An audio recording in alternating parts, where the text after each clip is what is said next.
Eh bien bonjour, je commence la première partie du séminaire de grammaire de la semaine 11, qui est en fait le dernier séminaire de grammaire qui va porter sur quelque chose de différent. En fait, ce séminaire de grammaire-là va être en 3 parties.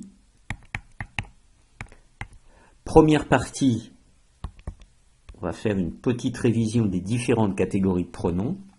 Deuxième partie, on parlera plus particulièrement des verbes pronominaux et des pronoms toniques. Et puis, comme d'habitude, la troisième partie, ça sera la partie sur les exercices à faire et comment faire les exercices. Bien. Pour ce sujet, vous avez un certain nombre de choses que vous pouvez lire. Tout d'abord, vous avez le résumé dans Alter Ego à la page 49. Vous avez également dans votre livre de grammaire Contextualized French Grammar différentes sections, de la page 193 à 203 sur les verbes pronominaux, 172 à 175 sur les pronoms que l'on appelle en français les pronoms toniques, et puis différentes sections sur des verbes dont nous allons parler.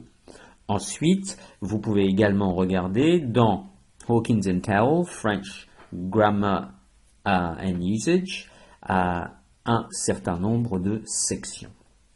Bien, alors, les principaux types de pronoms personnels sont, pour les anglophones, un sujet de confusion.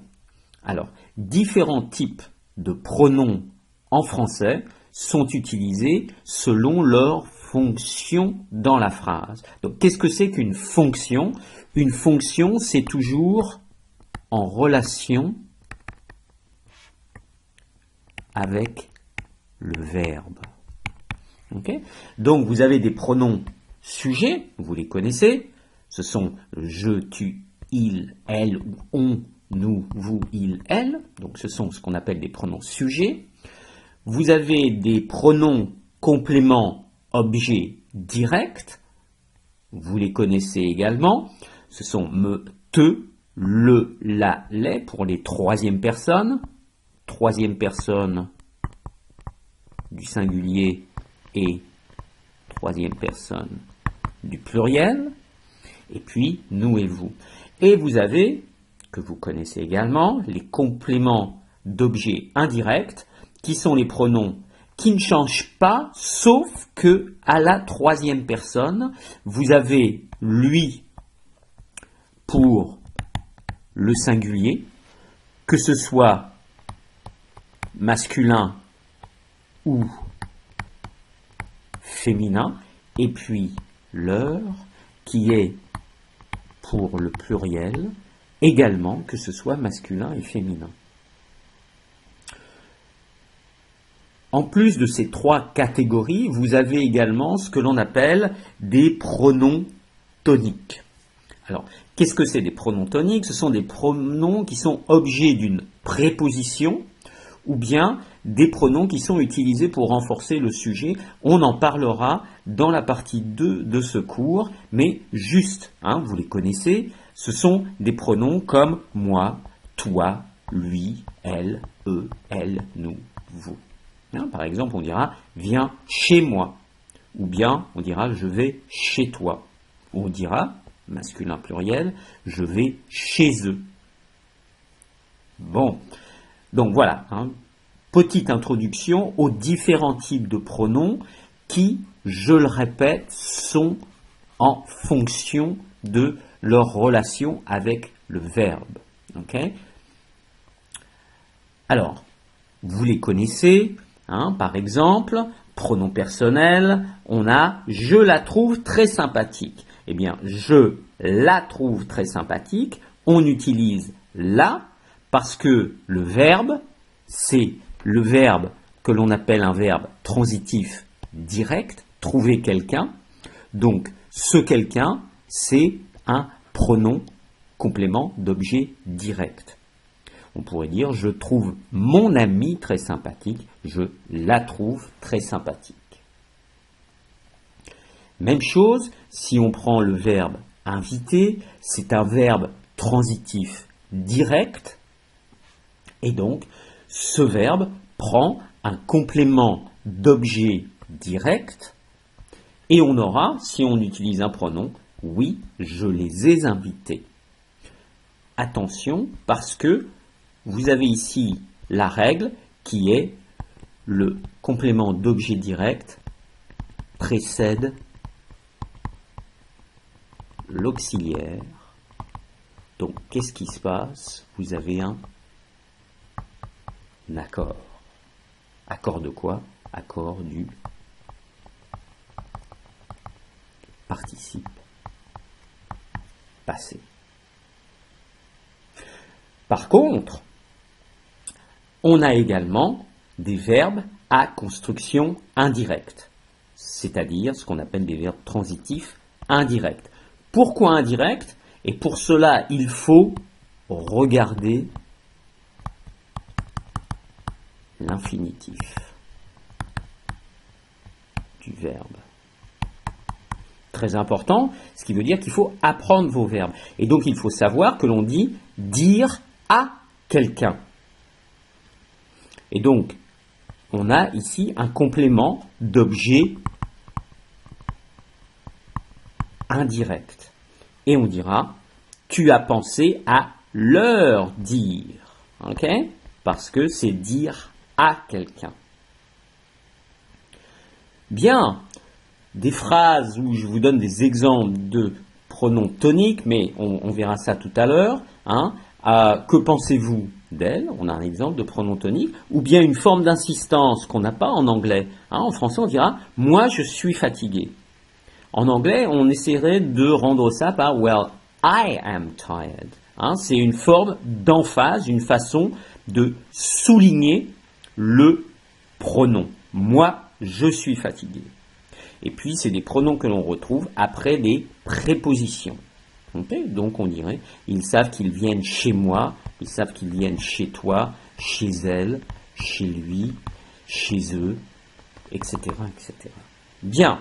Alors maintenant, pour décider le pronom qui convient, il faut toujours se référer à la construction du verbe à l'infinitif.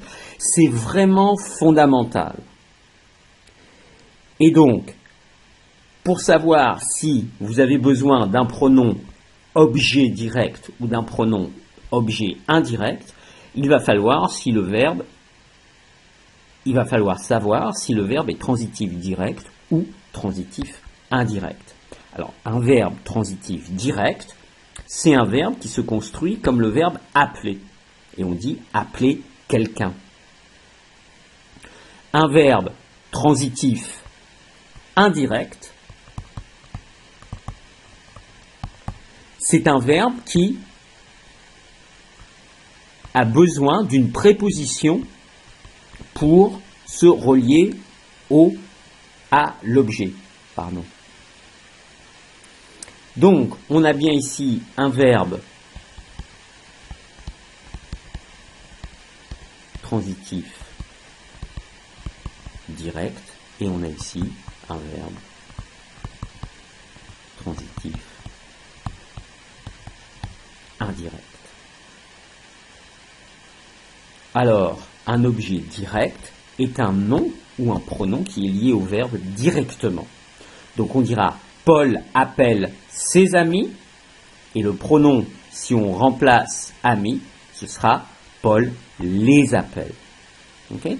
Donc ce qui est fondamental pour vous, c'est d'apprendre vos verbes et leur construction. Toujours. Hein, il faut savoir que c'est appeler quelqu'un ou bien dire à quelqu'un. Alors, un objet indirect, eh bien, c'est un nom qui se relie au verbe par une préposition. Et donc, il faut savoir que c'est parler à quelqu'un. Et donc, le pronom sera leur, parce que leur, c'est un pronom complément d'objet indirect. Ok ? Donc, juste la chose à laquelle il faut vous rappeler, vous voyez que ici, on ne voit pas la préposition. Et il faut tout le temps se référer à l'infinitif du verbe pour savoir si vous avez besoin d'un pronom objet indirect ou un pronom d'objet direct.